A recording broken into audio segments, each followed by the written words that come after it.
let's talk about the game, guys. Let's talk about the All-Star game itself. A lot of highlights, a lot of fun things. We got our first ever home run swing off to bring it all together there at the end because we don't like extra innings. I actually have a good breakdown of the All-Star game that I will finish with here today, so we'll talk about that in a second. But Kyle Schwarber ends up bringing the championship home for the NL All-Star team with a 4-3 homer edge. So anyone who doesn't know, the rule changed in 2022. This is the first time we've actually had the swing off go into extras, which is pretty cool. And each team picks their 3 best hitters. Each one of those guys gets 3 swings, and the total number of home runs wins. Okay. So what actually happened was Schwarber was the second hitter. He hit, I believe he hit 3 to take them to 4 total. Junior Cabanero needed to hit 1 of his 3 in order to keep it tied, and he ended up not hitting 1 at all, and so it never actually got to the 3rd round, which was then going to be Pete Alonso, which I think Pete Alonso probably would have brought it home as well. Now, if you're noticing, no Shohei Ohtani, no Aaron Judge. Both guys were already out of the game and on their way probably home.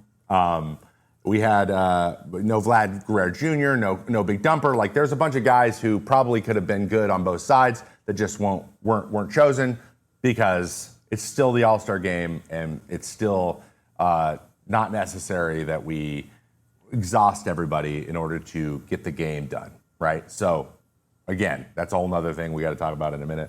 But it was pretty awesome. Pretty awesome either way, and I think this is a great change to the game, and I like it. I like the shootout idea. I like a bunch of pressure behind one swing. That is what baseball is all about, so the more you can mimic that, the better. The ABS system was also used in this All-Star game, and it was used 5 times. Now, if you're not familiar with the ABS system, it is the challenge system that's going to end up going into probably the major leagues next year, where you get 3 challenges a game, and if you're wrong, you lose it, and you get it right, you get it back, right? Just like challenges are of instant replay. It's very quick, but the 5 were Cal Raleigh and Tarek Skubal got Manny Machado with an 0-2 in the first inning. That's where this little smile is coming from, and Tarek Skubal had a great time with the game, which he always has a great time, and we get to watch him again this Sunday Night Baseball. Tarek Skubal, probably again. I don't think that's official yet, but I hope so. We're hoping, fingers crossed, against Texas. And then the second one was Jacob Wilson, successfully challenged a strike call from Mackenzie Gore, because of course he did. He's got a great idea of the zone. Alejandro Kirk got one with Aroldis Chapman against Brandon Donovan. Edwin Diaz got one against Randy in the 9th, which was a big one. And then Kyle Stowers was wrong on his 3rd strike. So the people who challenged were right 4 of the 5 times. And I just can't help notice, but the guy with the least amount of service time of all these people was the guy that was wrong. No shade to Kyle Stowers, but get that experience up, my guy. We also had people mic'd up left, right, and center. Tarek Skubal was one of them, but also Clayton Kershaw was mic'd up, which I freaking loved it. I was watching this live. I caught bits and pieces of the game. I was coming in and out, in and out, in and out. I had a bunch of stuff going on lately, but it was pretty great. He gets the kind of legendary invite to the All-Star game. I mean, he would tell you that he probably didn't pitch enough to make it this year, but he does deserve it. I think it's a great celebration of him. Went out there, he had a good time. He said, I'm going to try to throw cheese. Was worried about giving a homer to Cal Raleigh, but there was one exchange that I loved more than anything. Kershaw was probably on his last hitter. He goes, what do you want, Smoltzy? And Smoltz goes, cut her in. And he tried to quickly say slide her in. And as he's delivering, he goes, I don't throw a cutter, Smoltzy. And I just was like, this is so funny because this is exact. And then he just spiked it because, like, in our heads, it was a perfect example as a pitcher that if there's any confusion up here, even if it's just like joking around and someone says something, the semantics are wrong, if you're not locked in, you automatically, it is an automatic, like, abort, eject system where you just throw the ball nowhere there's zone so you can't get crushed because you're not committed. It was awesome. So Adam Ottavino does this a lot, or he talked about doing a lot in his career. I did it a few times too. You're in the middle of a pitch, you're about to throw it, and you were kind of like wishy-washy on what you wanted to throw, and then in the middle of your delivery, you just remember or you decide that, no, I don't want to throw this, so you just abort, and you just throw it off into the dugout, or just get rid of the ball and make sure it can't be hit. So, I loved it. I thought it was great. I like miking up pitchers in the All-Star game. I don't know about miking up shortstops anymore because we keep seeing errors. But maybe pitchers. Pitchers talking through what they want to do. Oh, give me more of that. All right? Well done, Clayton. Well done! All right, let's move on. Let's continue to talk a little bit about the All-Star game because there were some conversations happening on the internet, which is, I don't know if you noticed, a lot of what kind of drives these conversations here on this channel. Let's talk a little bit about the All-Star game and what it's here for, because the spirit behind the All-Star game has changed dramatically in the last few years. So what is it for? All right. What is it for? So let me tell you why I think this conversation has been changing the last few years. Last year, Paul Skeens started the game with only 11 starts for the National League. He was the hot commodity. He was also throwing incredibly well. So that was a little bit like, he doesn't have quite as many innings as everyone else. Like there was other guys with 17, 18 starts. He only had 11, but it was like at least kind of comparable, and he was so dominant that it made sense. But it was obviously very clearly to drive excitement. This year, though, about 2 days before the end of the first half, Jacob Misiorowski, the phenom from the Brewers, was announced to go to the All-Star game after 25 innings and 5 starts, which is a little bit more glaring. Some Phillies players were spoken about the decision. They were not happy about it. Trey Turner called it a joke. Nick Castellanos said it's starting to look like Savannah banana ball. I mean, he's not on stilts. He might look like he's on stilts, but I don't think he's technically on stilts. But they believed, and I tend to agree, that by doing that, they are snubbing two of their teammates, Ranger Suarez and Christopher Sanchez, especially Christopher Sanchez, because he's throwing great again after making it last year. Which I tend to agree, that frustration, that what they're saying is, like, if we're not, are we rewarding the best players? Is that what this is for? Or are we going to start carving out more and more spots for guys that are throwing well, but also are very exciting to watch? Like, what is this game for, and what should we think if we're selected or if we're not selected, right? Is the conversation. And I think that if that's the definition of the game, or that is why people go, yeah, of course that should be frustrating, right? Do I think Jacob Misiorowski is a phenom and very excited to, like, it's not like he's a flash in the pan. It's very clearly he's a very good pitcher. I think it'd be fun, but at the expense of other guys who have grinded it out and deserve to go, especially because there's contract incentives, which, by the way, the Phillies ended up giving are going to give Christopher Sanchez his $50,000 incentive in his contract, because most contracts have those, by the way, even basic ones, arbitration contracts and such, have little lump sums that you get extra for going to the All-Star game from your team, right? Which is cool. And so some guys are like, I would like to have my incentive. I'm just, because I'm arbitrarily not getting to go. And shout out to the Phillies for actually doing that. I think that's pretty great. So if it's not completely merit-based, what is it? Is it an exhibition? Or is it going to be a competition? Or is it just publicity and hype? What do we want this to be? What do we feel like it's going to be? And how do we feel about those conclusions? So let's do a little bit of, let's go back and let's talk a little bit about the timeline, the advent of the Major League All-Star Game, where it comes from, and what it was about at the beginning. So the first ever All-Star Game was held on July 6, 1933 at Chicago's Comiskey Park Classic.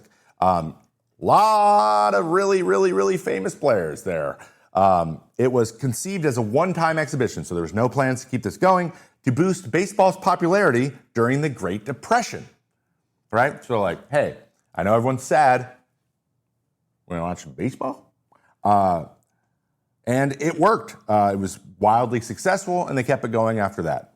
Through the 30s and 40s, the All-Star Game showcased the era's biggest stars and really dramatic moments. In 1934, Giants pitcher Carl Hubble famously struck out 5 future Hall of Famers in a row. Those Hall of Famers, you ask? Babe Ruth, Lou Gehrig, Jamie Foxx, Al Simmons, and Joe Cronin. That's crazy. And has yet to be done since. Scott, you have a Built Rewards card, right? I do, Kratz. I pay a lot of money in rent, and now I get something for that. There's no cost to join, and just by paying rent, you unlock flexible points that can be transferred to your favorite hotels and airlines, a future rent payment, your next Lyft ride, and much more. When you pay rent through Built, you unlock two powerful benefits. First, you earn one of the industry's most valuable points on rent every month. No matter where you live or where your landlord is, your rent now works for you, and you gain access to exclusive neighborhood benefits in your city. Built's neighborhood benefits are things like extra points on dining out, complimentary post-workout shakes, and much more. Unique experiences that only Built members can access. And when you're ready to travel, Built points can be converted to your favorite miles and hotel points around the world, meaning your rent can literally take you places. So if you're not earning points on rent, my question is, what are you waiting for? Start paying rent through Built and take advantage of your neighborhood benefits by going to joinbuilt.com/foul. That's joinbilt.com/FOUL. Make sure to use our URL so that they know we sent you.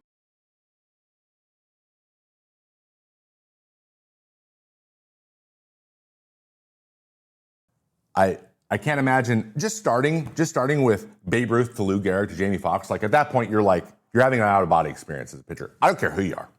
You can be the greatest. You're like, I can't believe these are the greatest hitters ever. And three of them, they're all still widely considered some of the best hitters ever to this day. Then we go to the 1950s and the 1960s. The format and the competitive balance saw several changes. So like they started to make adjustments to make it more competitive or less competitive. This is where we started to tinker. Okay. With this tinkering came the National League winning. They won 33 of 42 from 1950 to 1987. The National League was absolutely dominating, right? And they were messing around with all kinds of little voting, fans votes. Actually, in the first one, the fans could vote by submitting ballots from the newspaper, which is pretty cool. Tedious, but pretty cool. But we had a major controversy also erupt in 1957, ballot stuffing by the Cincinnati Reds fans. Ballot stuffing? What? Fan voting? Filling up the starting lineup? Never heard of that before. Ballot stuffing resulted in 7 Reds being elected to the NL starting lineup. So like 7 of their 9 players were started, which is, now you're just watching the Reds. The drama was at peak during that area. The 1960s alone saw 4 games go into extra innings, which is sick. The 1970 game ended with Pete Rose running over Ray Fosse to win it in the 12th, separating Ray Fosse's shoulder. And what Pete Rose said, that's the only way I know how to play. I don't care if it's an exhibition. Like that's the only way I know how to grind this game out. And people seem to love that, except for probably Ray Fosse. I don't know if he enjoyed that too much. So it's pretty clear the game's had a long history of like drama. It's like a break, sure, but it's also like a lot of fun. You want to see the best talent playing against the best talent because you don't get to see that very regularly. And that was the point of the game. And then at some point, something changed, and there's a few things that started to be added, right? So in 1985, we had the first home run derby added. And this is our winner right here, which it's so funny. Dave Parker did it, got it, boom. Won the first ever in 1985. In 1991, we saw our first Fan Fest. 1999, we saw the first Futures game. In 2001, we saw the first celebrity softball game. All 4 of these things are still being done around the game. So now it's no longer just a game. It is a week of festivities. It is a festival, which I think is a great thing. I think generally more things that fans like, especially if like the game itself maybe isn't the number one thing, but they like to like meet players and want to bring young kids that don't really understand. Like you're widening the range of people that can go and enjoy themselves. And if you can't afford a ticket to the game itself, which is usually the most expensive part of going there, you still have a lot of things you can do. You can still see players milling around. You can still go to the red carpet, still do all kinds of fun stuff. And I think that is great. I think it's a positive trend. I think that is great. A lot more people can enjoy the game than can just fit in the stadium. But the thinking that is fueling these changes, especially lately, has been increasingly clear. The MLB has a game in the middle of summer that is guaranteed to be sold out. There's no other major sports happening, really. The Stanley Cup is over, the NBA Finals are over, and we haven't gotten to OTAs yet for football. So it's baseball only. Also, there's no other baseball games competing either. So there's one game to watch. The eyeball funnel is has never been more aligned. The planets are aligned for baseball. And so what can you do with that? Money. You can make lots of money, and you got to take advantage of that. And that is usually what is now going behind the thinking. And it's been happening more and more and more and more and more and more and more over time. Specifically, since the 2002 debacle, when Bud Selig ended a game in a tie because there were no more pitchers to throw. Both teams used 19 pitchers in 11 innings because they thought they weren't going to go into extra innings. So they ended the game in a tie. And in order to solve that problem, Bud Selig then made a rule that the winner of the All-Star game determines home field advantage in the World Series. That went till 2016 till who took over? Rob Manfred got rid of that immediately. Right? Immediately. It wasn't very popular. I would say that it had nothing to do with the World Series, the All-Star game. It just didn't have enough to do with it. Like, the guys playing the All-Star game weren't going to play in the, you know what I mean? Like, there's not enough players involved in both things to where they should be that closely linked. But that was his goal in order to make it more competitive, because he saw this trend of it becoming less and less competitive over time. But again, once you added all these extra events in, there's more stuff to do, the players are more tired, and they start to weigh, is this really rest or is this a lot of work? And that is something I heard a lot in clubhouses. It's a ton of work. It's a lot. You sign autographs for like 4 or 5 hours one of the days. Like, the game season's long, so guys are opting out more and more. We can't be focused so heavily on adding all this stuff for players to be involved in, and also wanting them to go out there and put it all out on the line. So we just, since 2002, that has slowly but surely gone away. And then Rob Manfred, by getting rid of that rule, has just given up on this being the thing at all. Now it's about how do we create an experience that people enjoy and will spend more money at, which isn't bad or good, but is real. So, got it. So, as players slowly over time have stopped associating like pride or competition with the game. They just have. Like, I know a lot of players that were like, you know what? I've been to 3 or 4 of them. I thank you for inviting me to All-Star. I'll still be an All-Star on my baseball reference page, but I don't need to go to the game. I don't need to do all the stuff. And if that means I don't get my pay, I don't get my pay for that. But like, some guys are making lots of money already, and it's not really, maybe that's just not the most important thing to them. Maybe they need the break. Maybe they're working on some little injury thing. And most guys just say, I got a little nagging turf toe or something, and they want to take some time off. But it's just not competitive like it used to be anymore, and it's probably not going to come back. So a lot of people say the old way was better. A lot of people like this. I actually asked a question like, do you guys love, I did a poll probably 3 weeks ago. I was like, do you guys love the All-Star game? Do you guys really look forward to watching it? And the majority of people said yes, which was a little bit surprising, maybe because I'm a cynical, annoying person sometimes, maybe because I'm apathetic at times. But that was good to see, and it seems like people are enjoying it the way that it is. I think there's a couple things that need to be tweaked, but I think overall the All-Star game is a destination and people like to go. So I want to hear what you guys think. Let me know down in the comments. Let me know over in the chat, wherever you may be watching / listening to this, because do we prefer one or the other, or however it coalesces is the way I like it. And also let me know what your favorite parts of the festivities are, if you just watched it on TV, or if you were there, even better. I want to know what you like the most about being there, because at the end of the day, it is for the fans. It is for you. And if the things aren't being done the way that you want them done, in the words of Rob Manfred, we got to listen to the fans. So we got to make sure that's happening.